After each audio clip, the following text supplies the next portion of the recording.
Hi everyone, this is Pastor Suzette with day 54 of 90, the holy awe of his willing work, part 3. Let's keep pressing into this passage because Philippians chapter 2 verses 11 to 13 is not just a call to obedience. It's a blueprint for how heaven forms a person, how God establishes a kingdom people, and how reverence becomes the atmosphere where transformation thrives. A lot of believers read this passage as an instruction, but really it's an invitation into a process, a positioning, and a presence. This text contains a kingdom technology, a divine mechanism that explains how God takes flawed humans and crafts us into Christ-like vessels. And when we see this, our whole walk with God shifts from striving to partnering. It says that every tongue will confess. This means that the future shapes the presence. Paul doesn't begin with our obedience, but he begins with Christ's exaltation. Before he tells us what to do, he reminds us of who he is. He lifts our gaze to a future moment where every knee bends, willingly or unwillingly, and every tongue confesses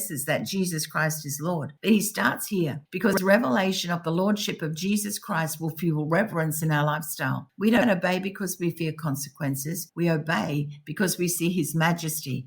Reverence rises when revelation deepens. The believer who sees his Lordship becomes the believer who lives it. And there's a bridge. He says, every tongue will confess Jesus Christ is Lord to the glory of God the Father. Therefore, my beloved, that word therefore is a bridge. Paul's saying because he is Lord in heaven, live like he is Lord in you now. Because our obedience isn't random. This is alignment. Our obedience is a prophetic witness. Our lifestyle agrees with what heaven has already established. Christ is Lord now, here, in us. And that's why reverence matters. It's a visible expression of an invisible agreement. Paul says, work out your own salvation.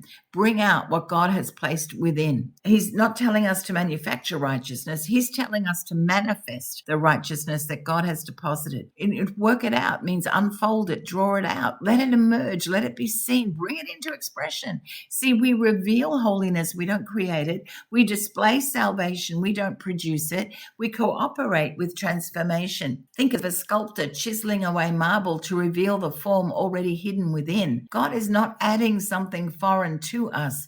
He is revealing Christ within us. Work out with fear and trembling. This is the positioning of those who sense his presence. This is presence awareness. It's an internal recognition that God is doing something sacred inside us. It's the trembling of partnership. It's the awe of cooperation. It's a holy awareness that God Almighty is shaping us, and how dare we resist him. This means that we take his work seriously and honor his movements, that we don't delay our obedience, that we don't negotiate, and we don't treat lightly what God is doing deeply, because reverence is the soil where holiness grows. For it is God who's working in us. You can't work out what God hasn't worked in, and we can't work out beyond what we've yielded to. God is not giving us instructions.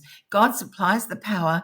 God ignites the desire. God strengthens our resolve, and God energizes our obedience. He's not a distant God. He's an indwelling empowerer.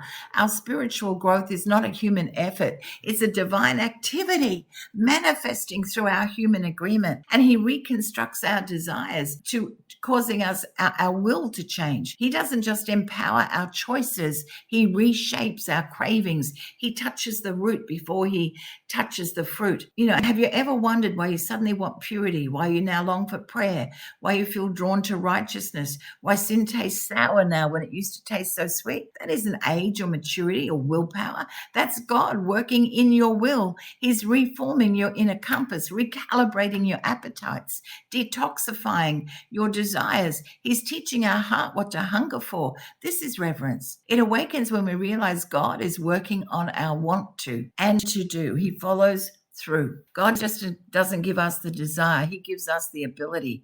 He walks us from womb to walk, from stirring to stepping, from obedience. For our obedience is evidence of his empowerment. And this is why we outgrow things. This is why we overcome what used to defeat us. This is why we don't quit like we used to. This is why our yes now carries more weight, because God is energizing our doing as surely as he energizes our willing for his good pleasure. We are God's delight, not his burden. This is the sweetest thing. God doesn't work in us out of frustration. He works in us out of pleasure. God enjoys watching Christ being formed. formed in us. God delights in our process. God is pleased with every step, every shift, every yes. We bring him joy. Our transformation is not a chore to God. It is a delight. So let's walk with reverence, not because of a fear of punishment, but in awe of partnership, because God is at work in us. God himself is forming Christ in us. God is energizing our will and our doing, and God is aligning our life with heaven's confession. Jesus Christ is Lord. Let that confession be heard not only in your words, but in the shape of your life. Give him all the glory. Amen.